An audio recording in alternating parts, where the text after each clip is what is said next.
Hey y'all, welcome back for another one. In the beginning was the Word, and the Word was with God, and the Word was God. And the first word of the Word is Bereshit, a word that starts with B. B, or Bet, is the second letter of the Hebrew alphabet.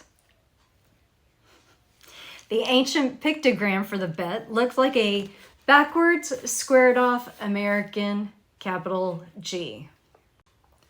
Each of the 22 letters of the Hebrew alphabet represent a sound, a number, and a concept. Bet means house or home, tabernacle or dwelling. You can kind of see a room here and a way in. Each letter also represents a card of the Tarot's major arcana. Bet goes to the High Priestess.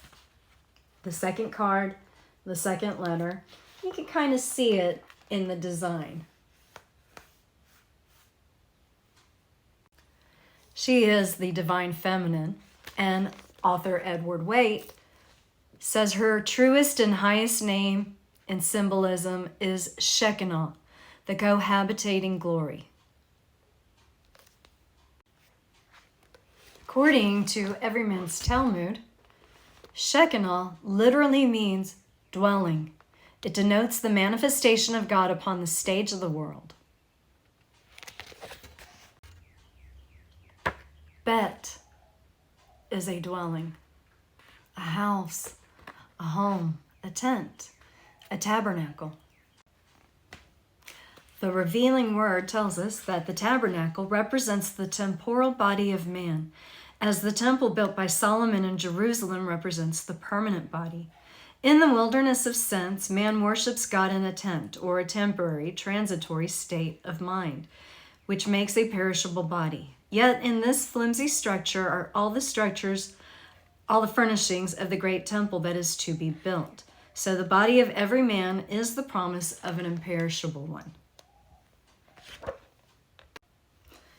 Before Solomon built the temple, God was worshipped in the tabernacle. The kingdom of God is within you. While Satan's fall is not really written about in the Bible, Chuck Missler writes in The Origin of Evil, we have to collect bits of information hidden here and there throughout the Bible. Ezekiel 28 is a treasure trove in that respect because God speaks to the power that's behind the throne of Tyre. The king of Tyre, by the way, was instrumental in helping Solomon build his temple. Jesus, speaking in John chapter 8, verse 44, says, "The devil was a murderer from the beginning and abode not in the truth, because there is no truth in him." An abode is a dwelling, one's house.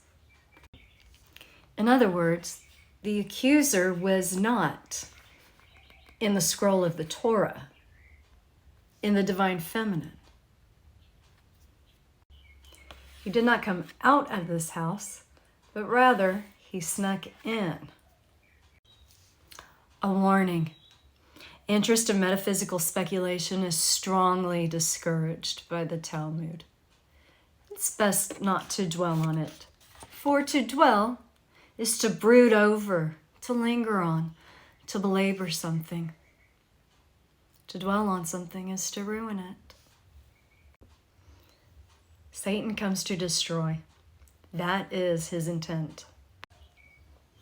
Intent is a law term, a state of mind wherein a person knows and desires the consequences of his act, which, for purposes of criminal liability, must exist from the time the offense is committed. So while Satan may have been present out in the world, because a lot happened before Genesis chapter 3, he was not present in Eden, in the tabernacle, or the tent of Adam. But from the minute you come out of your mother's womb, he's there, watching and recording the sins of man.